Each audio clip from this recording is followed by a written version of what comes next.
I'm not remembered what program I'm on. Secret transfer news that we can reveal on the show today. Don't get me started on this again. There's talk of a fee of above $7 million. I think it's a disgrace. Hear me out. I'll play devil's advocate. That feeling will probably just be unbelievable. Who can? Exactly. Yeah, That's exactly what I was thinking. What do you even say about him at this point? It looks too easy for him. If I'm going to be honest, and this is going to sound pretty bad, what's the game, cunt? Yeah.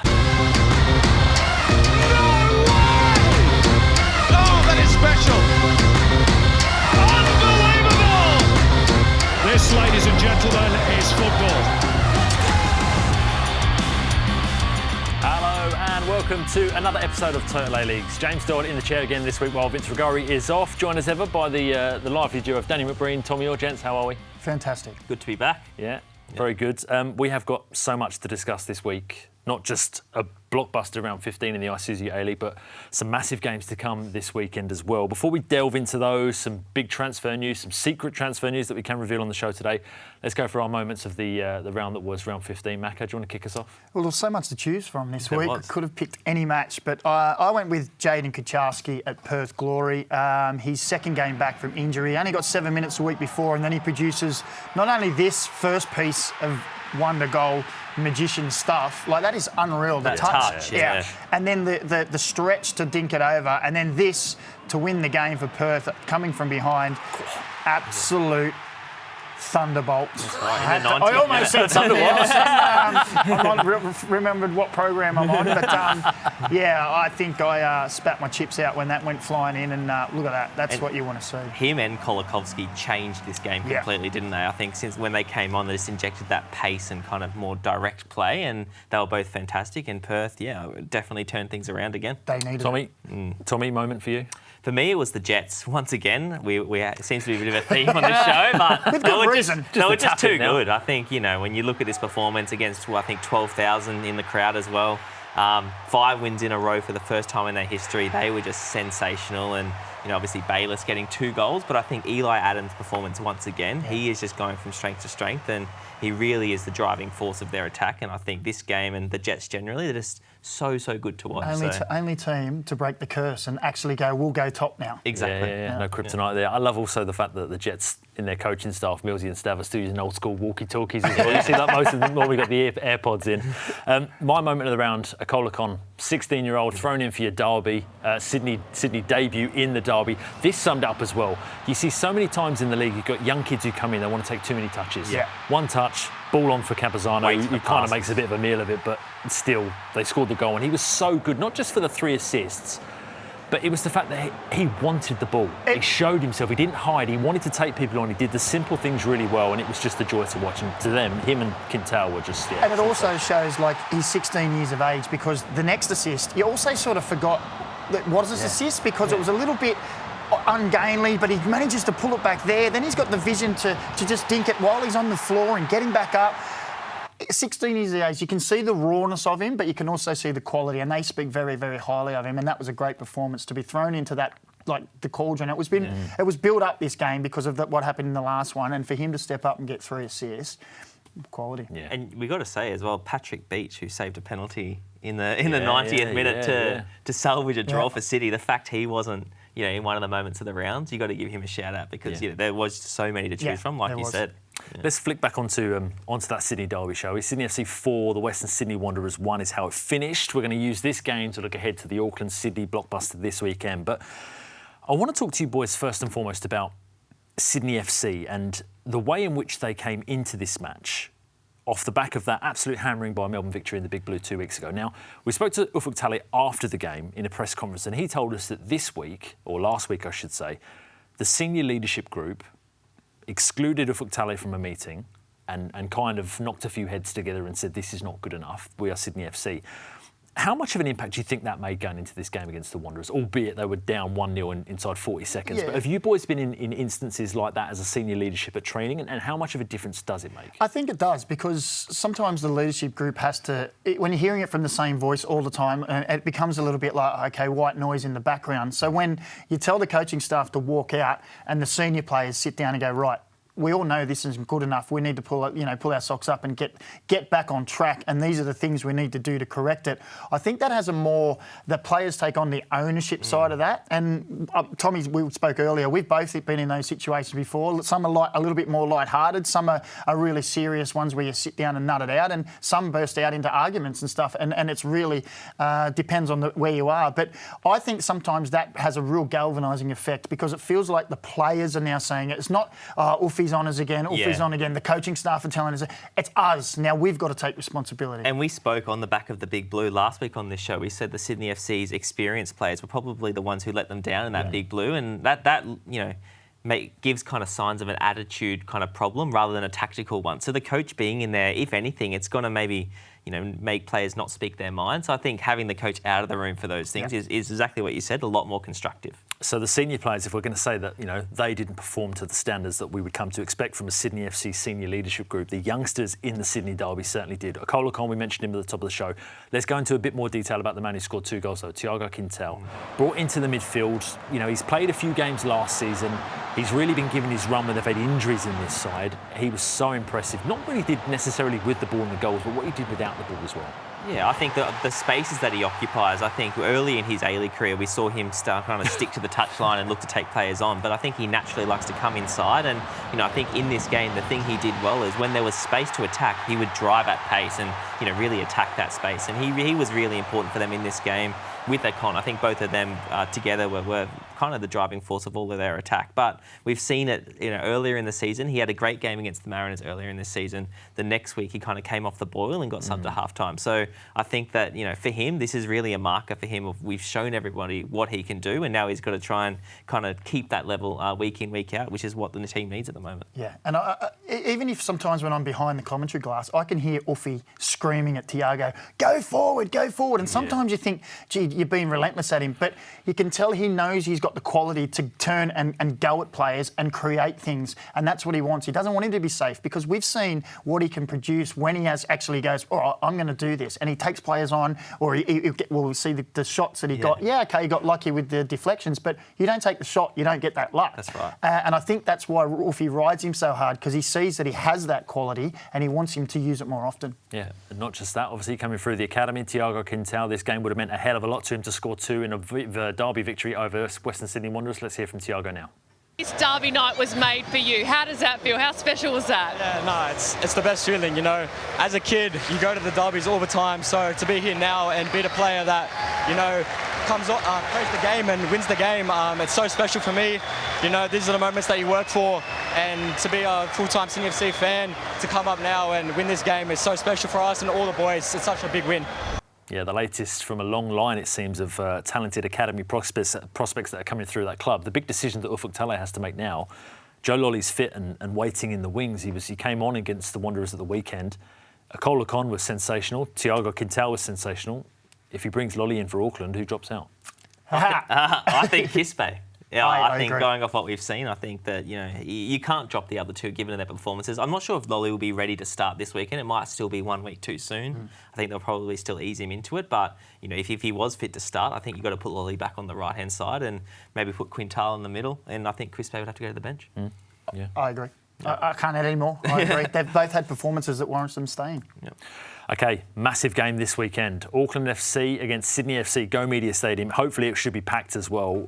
Two teams in different veins of form. We're so used to seeing Auckland FC in this competition dominate teams, not necessarily by what they're doing with the ball, but what they do without the ball. They come into this off the back of a pretty demoralising defeat over in the West, 2-1 losing against Perth Glory. They took the lead in this goal. Jesse Randall, we'll talk about him and his transfer later on, boys. But Auckland feel a bit more vulnerable this year. They don't have the aura.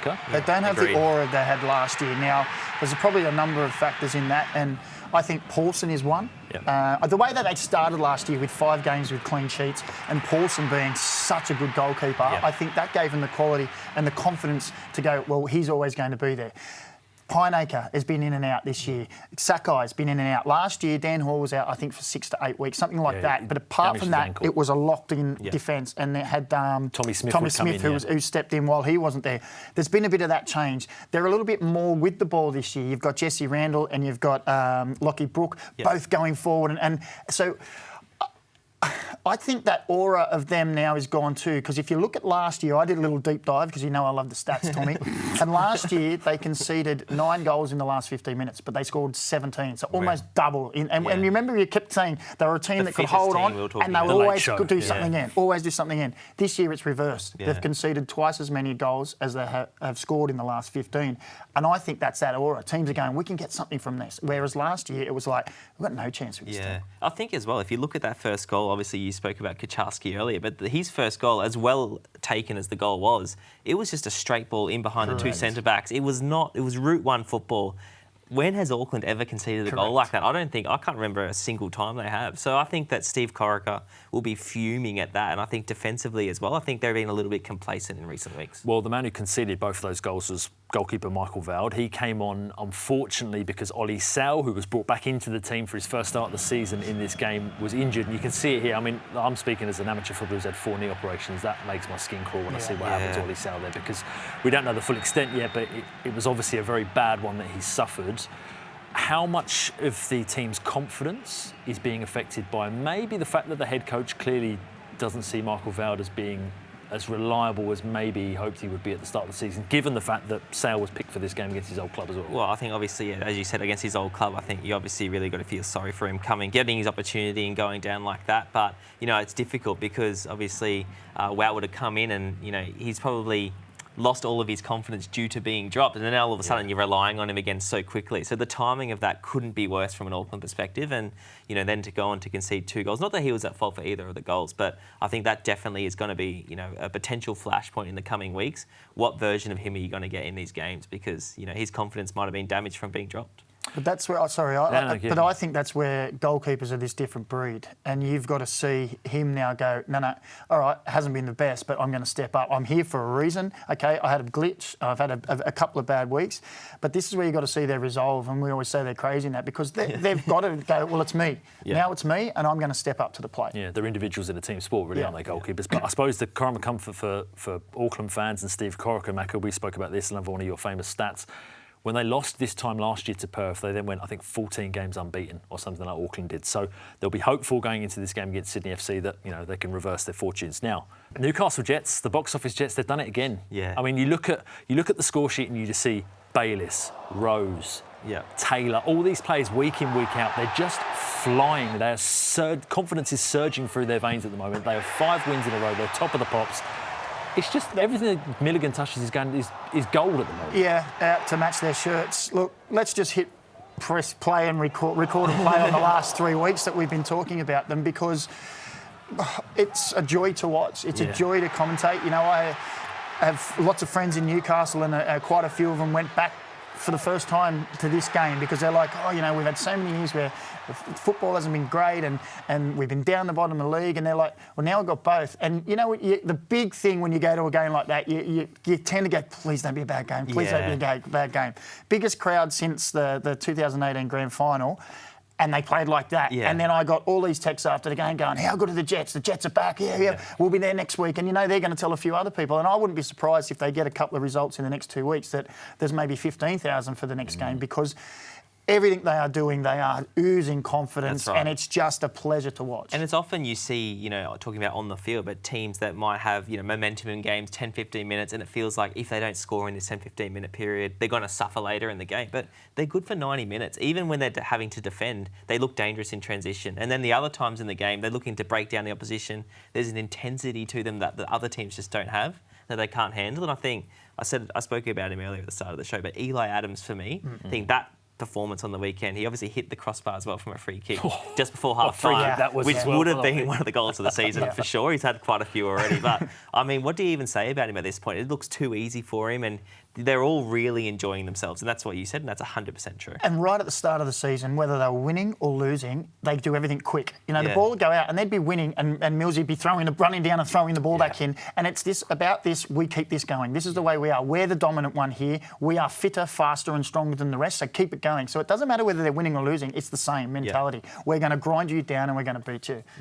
And speaking from someone who hasn't played professional football but is a fan of a big football team, there is nothing better than coming away from a stadium. Yeah, when your team's won, but when your team has won and you've had fun watching it. Yeah. And that's exactly what those fans would have left McDonald Jones Stadium at the weekend. They would have had so much fun watching Newcastle play and would have watched them on TV when they go away. They play the same way as they do at home, and it's so much fun. The atmosphere was unreal. Yeah. It was. And It really was. And you can imagine what that would mean for the head coach, Mark Milligan, and his coaching staff. They're playing well, they're top of the league, they're absolutely flying. Let's have a listen to what Mark Milligan said after that 4-1 win over the weekend.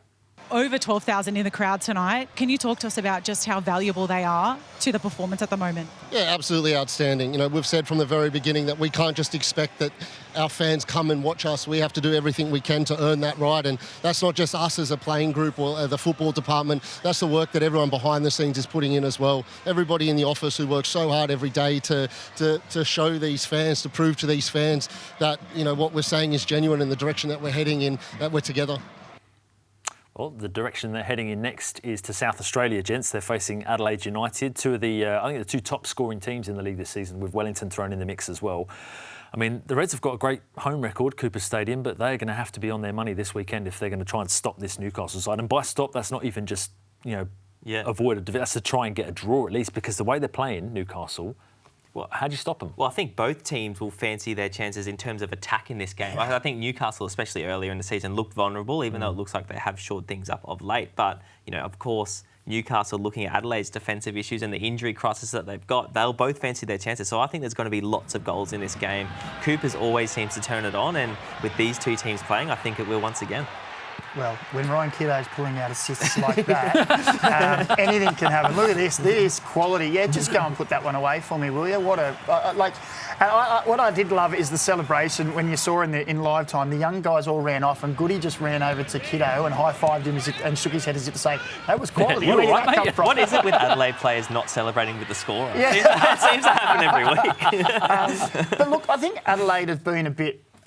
I don't think we've talked about them enough. They're 4 points off first.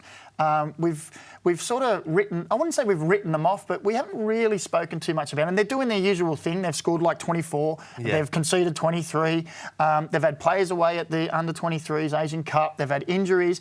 But there they are, still sitting there, ready to pounce. And you just think every week it's like, what's going to happen with these guys? And I think as well, it's all the young players that they've got coming through, and you are always going to get a little bit consistency issues with young players. We saw Brody the game Burkett, didn't we? Recently. We saw the game that they played against the Mariners at home. I think it was like 3 or 4 weeks ago where they lost 4-0. Yeah. And with this young squad, you're always going to have one of those performances, or maybe 1 or 2 a season. That's just the nature of it, and you see it quite often. But I think this Newcastle game, I think that if they put in anything like that, it's not going to be a good day for them. But I think that this is going to be a great spectacle for the league, because from a neutral's perspective, it's probably the two most entertaining teams, I would say. Yeah. And they had 10 local products in their starting lineup or in their squad at the weekend. Ayrton Andrelli, the head coach, spoke about the importance of that for both the league and the club after that recent 1-1 draw with Macarthur. The end goal is to have players, South Australia players, reaching their goals and dreams, playing for Adelaide United, maybe going overseas, playing for the national team. I mean, we need to be proud of South Australian, as South Australians here, having so many boys. If you look at our front line today, players on the bench, I mean, I can't even remember how many, but it's an incredible number of players. So, I mean, that's what we want. We want to give these kids the opportunities to be there, and credit to them, they taking the chances. Yeah, 10 outfield players available when they came on to the pitch, gents. I mean, it seems an obvious answer, but surely that is... They've got the blueprint for every club in the league, have they not? Without a doubt. Don't get me started on this again. I always look. Millsy's now showing the same thing. He's got a young squad. He's giving youngsters coming through in the academy who, academy's now been playing in the Sydney NPL, so they're getting that. Players starting to come through. He's given the opportunity. They're top of the league. Adelaide just have this never-ending stream of players coming through. This should be what pretty much all Australian clubs are doing. Yeah. They should be putting their money into the academy. Yeah, okay, we all still need the first team to be doing well, and I'm not saying they should disregard the first team whatsoever. But the model in Australian football, and you can't tell me there's not enough talented Australian footballers that could come through the academy, come in with a few sprinkled players from overseas or senior players in, put them in, they come and do their job for 18 months, and then they're all going to want to go off overseas. And then when you sell that off and make the money off it, it goes back into the academy to bring the next crop of kids through. And Adelaide have been the absolute perfection at this. Yeah. You know, and they're not even a Sydney or Melbourne as far as population size goes. That's right. They're a smaller city who are away from everyone else, and they've got it right. Whatever it is, go and have a look.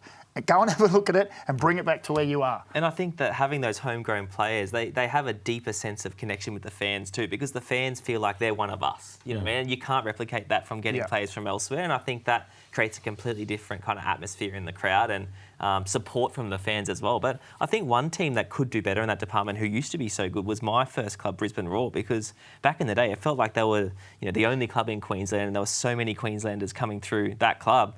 Now it feels like all the Queenslanders play for different clubs around, and Brisbane's poaching clubs from every state around the country. And talk about Eli Adams. Well, that's right. He's a perfect example. So I think that there's more. That's not to pick on Brisbane. I think every team except for Adelaide's probably been guilty of it in the last kind of 5 or 6 years. But I think that's a club that should go back to their roots and look more locally for players as well. Gents, let's talk some transfers, shall we? Because our transfer window closes on February 10th.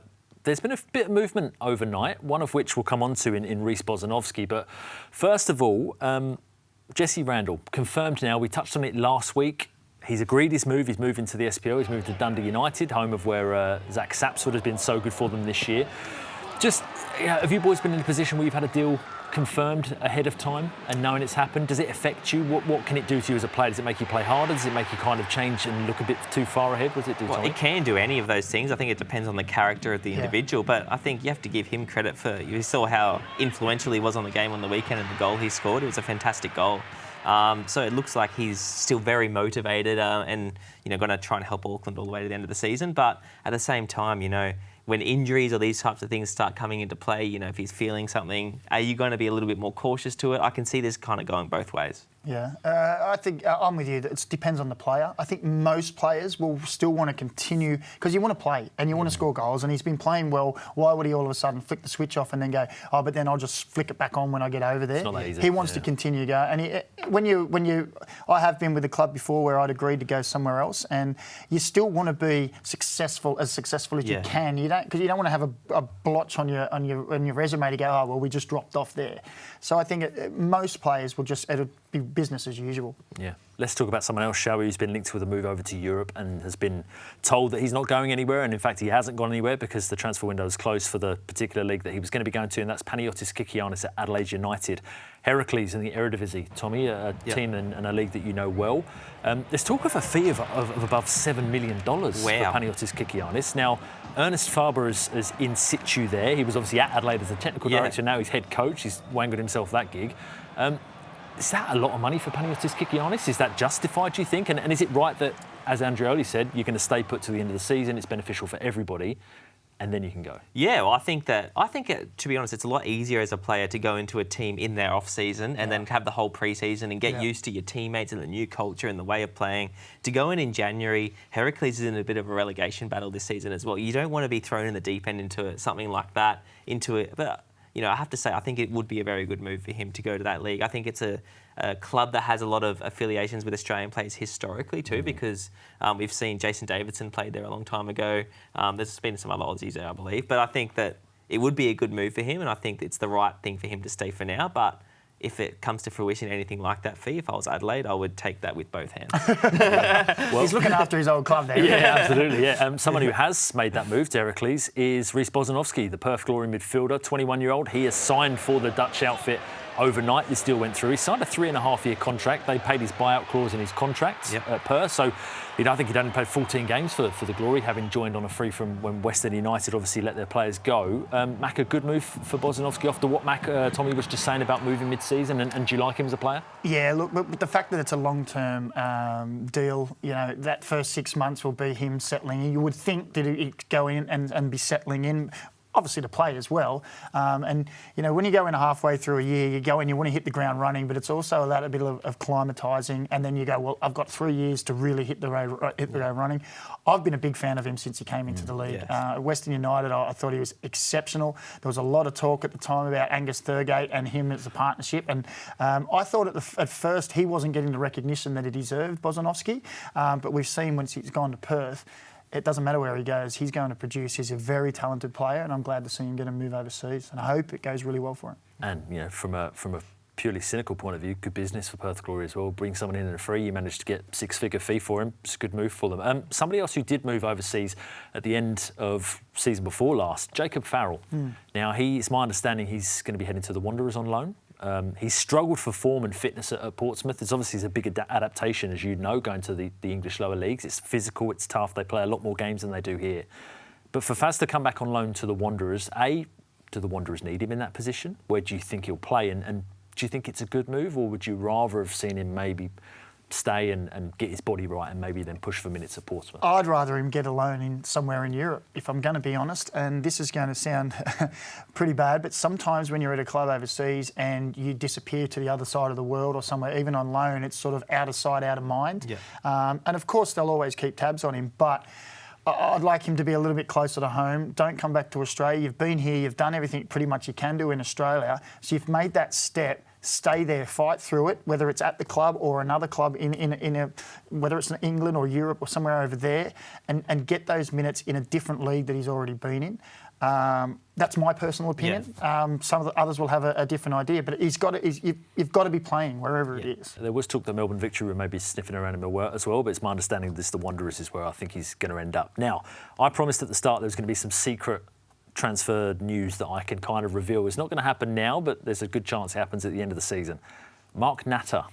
So the UEFA Champions League side, Bodo Glimt, who kind of stunned people recently, beat Manchester City and Atletico Madrid to qualify for the knockout rounds of the competition. Their technical team were here looking at Mark Natter. They've been in Australia, they really like him. The quote was that they believe from a technical standpoint, he could walk into the team now. I think the line that I'm told they trotted out was, do we think he could mark Erling Haaland tomorrow? No, we don't think he could, but we believe... Who can, exactly. That's exactly what I was thinking too. But they believe that Mark Natter is somebody that they are very interested in. He's off contract with the Jets at the end of the season, as quite a few players in the league are, being sniffed around and looked at by other teams. There's a whole host of A-League clubs that are interested in Mark Natter as well, but Macca is someone who's, got quite a close affiliation with the Jets in that part of the world. I know they love him up there. They're desperate to keep him on a deal at Newcastle. I mean, does that come as a surprise that clubs in Europe are looking at Mark Natter? On this year's performances, no. I was pretty critical of Mark over the last couple of years, not on his ball playing. Technically, I think he's really good. He plays out from the back, and, that's the modern game. His defensive side of things, and that's where when you flagged that part, I was thinking, well, number one, who's going to mark Erling? But two, I thought that's where his biggest deficiencies were. Now, it depends for me on how they are going to play their football. I think if they're a progressive, and they're doing very, very well, and in their league they're going to be very strong. So I think they'll control games. I think he's much better in a team that is controlling the games and maybe defends on the retreat. Whereas if they're sitting in, he needs to do a lot of work on defending crosses. Yeah. He loses contact of where his player is, and he concentrates on the ball, and players can run off him. Now he's probably done a lot of work on that in the last 6 to 12 months, but that's probably his biggest downfall in his game, and they will have to work massively on that. But as far as a ball-playing centre-back who, when they control games, he has been exceptional this year, and I've been his biggest advocate this year because I think he's been outstanding. Yeah, I completely agree. I think he would be a big loss for the Jets too, because he's so important to how they play. Because it takes someone like Natter to give the ball to Burgess, to give the ball to Battleado, to play those passes between the lines that not many centre backs in the league are capable of doing. So that would be a fantastic move for him, but it would be a shame from a Jets perspective for sure. Shame from a Jets perspective. That was Transfer Update brought to you by eToro. Now, gents, someone mentioned at the top of the show, Akol Akon starred on his debut in the Sydney Derby. Let's hear from him now. We spoke to him in pre-season about what it would mean to eventually make his first team debut for Sydney FC. Well, my first game, I think I was about around 5, 6. I think it was the Sydney Derby, actually. First game, I was just admiring the crowd, the atmosphere, just being there. It was just something unbelievable. Having a taste in the Australian Cup was good. Obviously, all the fans there. Akon gets there first.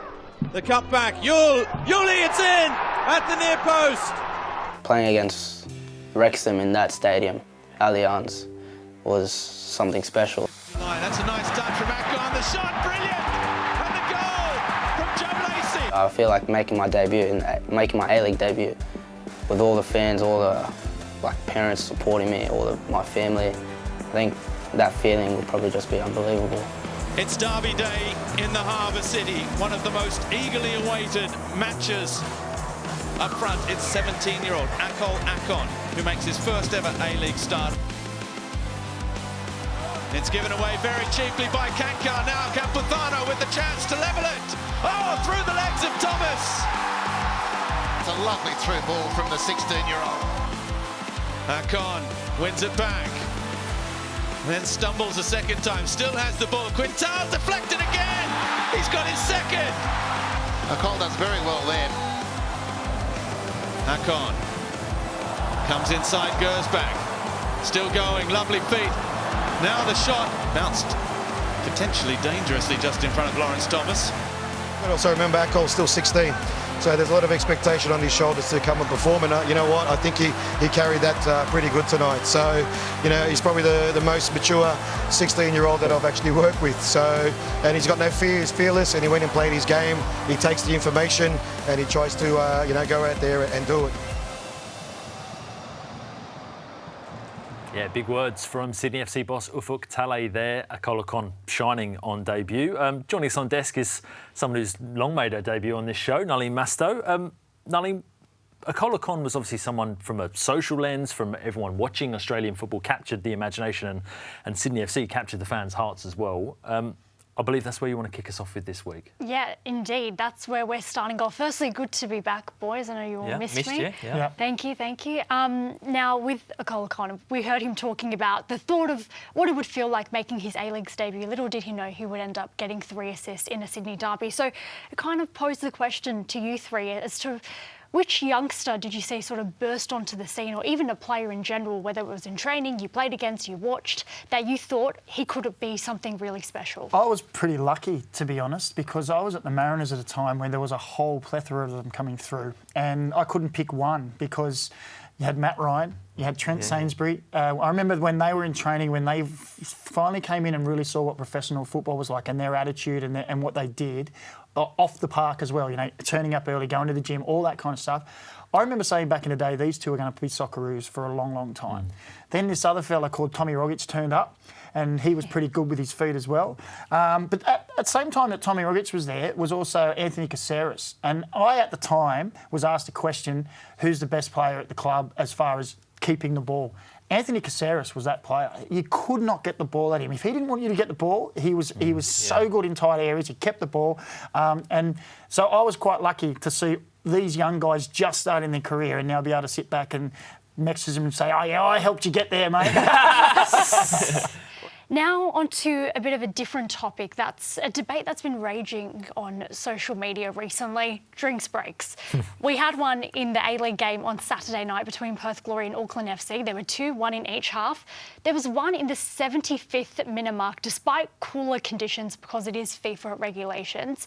So we actually heard the commentators on the game have a pretty intriguing discussion. So before we delve into it, let's have a listen as to what they said. Interestingly there in the drinks pack, Griff didn't want it because obviously it's the momentum's with him. He didn't want the break. He said to the 4th official, it's not hot anymore. We don't need the break. Funnily enough, I was going to ask you about that, Burnsy, because Perth have really got the momentum now, and the drinks break's just come at the wrong time for them.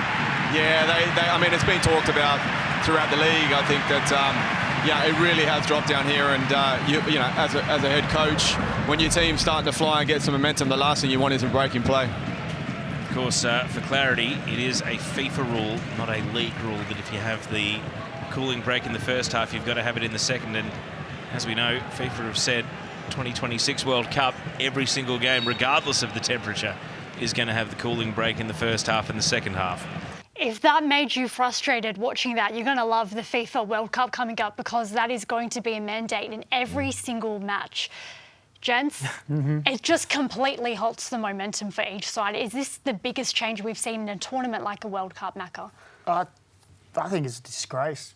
This is, let's not beat around the bush. It's not about a drink break. Yeah. It's about commercial income.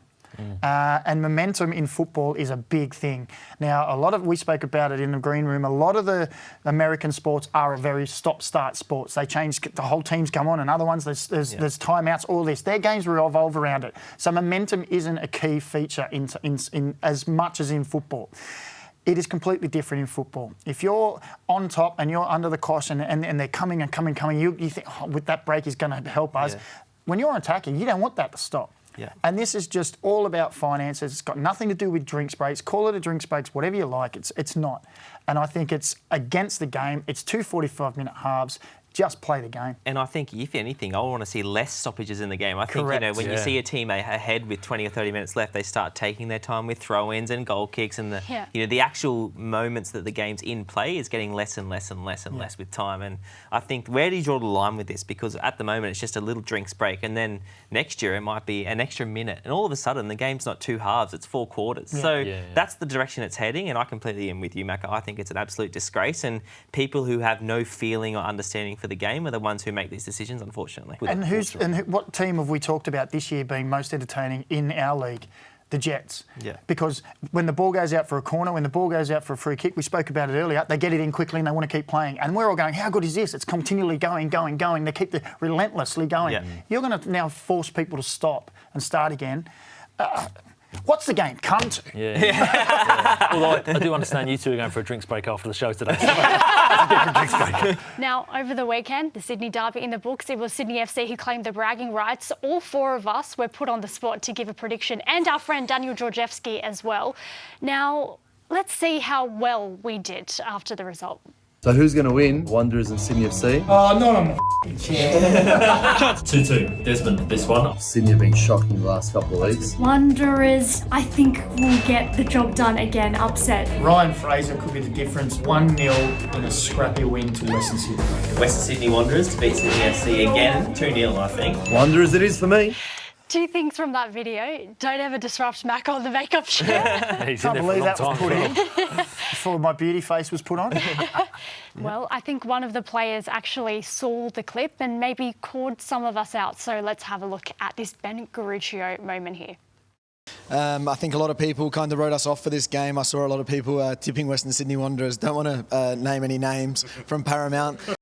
No names, so I actually don't know who he's referencing there. But in your playing careers, how much kind of attention did you give to sort of media or critics or even opposition players who were sort of kind of calling you out or betting against you? Well, I think, Sydney FC, a lot was spoken about the Anthony Pandazopoulos and how they use that as fuel, and I think that would have certainly happened. If a player from the other team is talking about your team negatively, you're definitely going to use that as ammo, and I think a lot of coaches have stuck up quotes on the wall and done all those types of things, but in terms of the media, I think a lot of it's just white noise. I never really took too much notice of it. It does raise a bigger question, though, as to what we were discussing in the green room, to let people in on the sort of the inner workings of the show about Pantazopoulos almost playing the pantomime villain, for want of a better phrase, in the build-up to the game. Are you in favour of that? Okay, hear me out. I'll play devil's advocate. As a combat sports fan, it is naturally part of the sport, but that's also because the fighters have to sell the fight to get money from pay-per-view.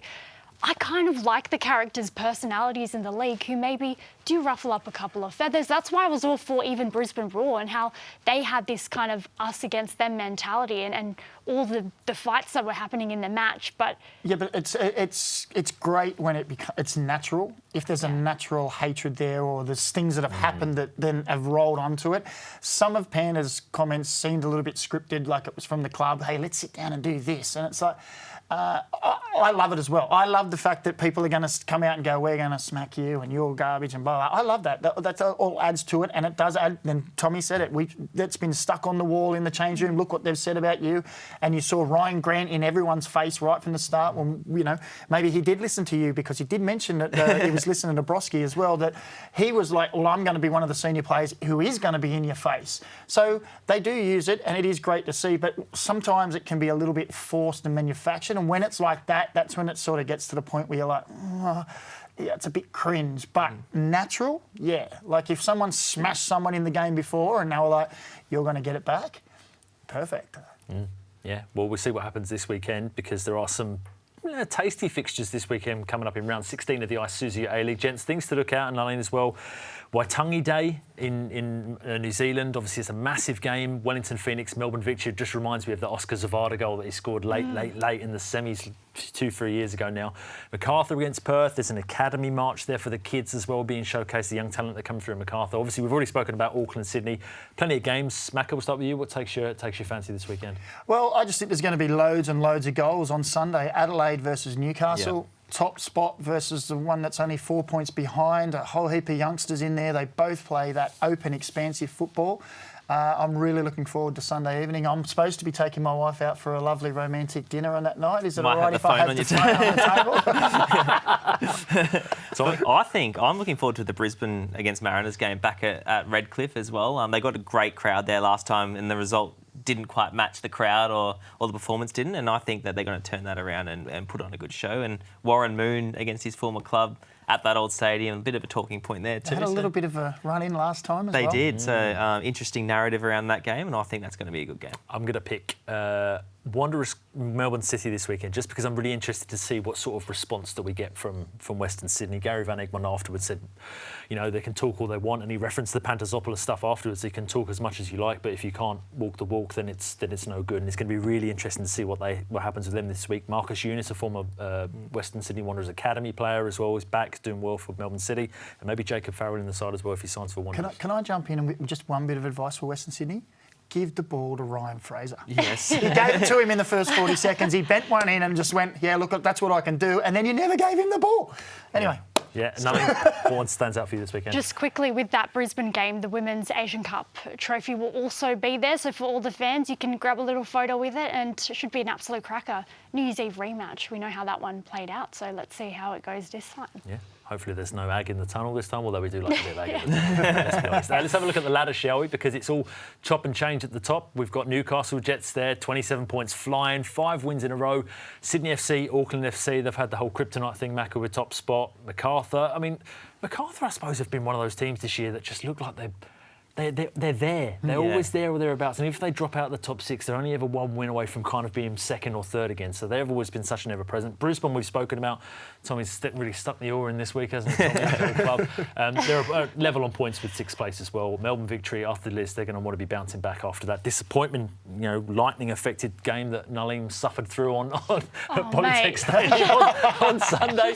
Perth Glory, Wellington Phoenix, the Mariners, and Wanderers propping up the rest of the ladder. It's so tight. And it's the optics, the difference. If a team's coming 3rd or 7th in Brisbane's case, for example, one win, and all of a sudden the whole complexion looks very different. Does that mean you won't pick on them if they win this week? Absolutely not. They're our best team in the league. I think that will do us for this week on Total A-Leagues. Nalin, thank you as ever. Boys, enjoy the steak, pint and chips afterwards. Yep. Sounds all right. Yeah.